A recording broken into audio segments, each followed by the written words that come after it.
Hello दोस्तों, कैसे हो आप सब। ये देखिए, आज हम आपको क्ले से फ्लावर बनाना सिखाएंगे। ये मैंने रेड कलर की क्ले ली है। ये देखिए, इस तरह से हम इसे कर देंगे और प्रेस कर देंगे, और इसकी एक साइड हम थोड़ी ज़्यादा प्रेस कर देंगे। ये देखिएगा,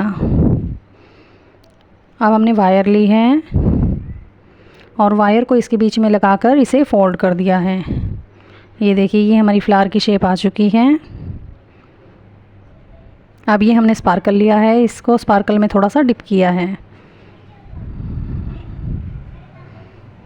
ये देखिए, ये हमने ग्रीन टेप ली है। ग्रीन टेप हमने वायर के ऊपर लगा दी है, और ये मेरे पास कागज़ की रखी हुई कुछ एक लीव्स हैं जो मैं साथ में अटैच कर दूँगी। आप चाहो तो कोई और लीव्स भी ले सकते हो जो आपके पास वेस्ट रखी हुई हो, या आप बना भी सकते हो।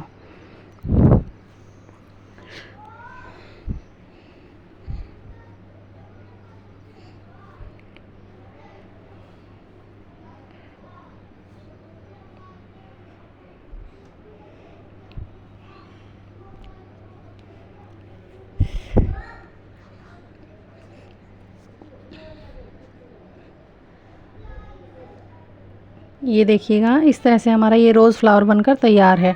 तो आपको ये रोज़ फ्लावर बनाने का तरीका अगर पसंद आया हो, ये वीडियो पसंद आई हो, तो आप मेरे वीडियो को ज़रूर लाइक कीजिएगा और ज़्यादा से ज़्यादा शेयर कीजिएगा। Thank you very much.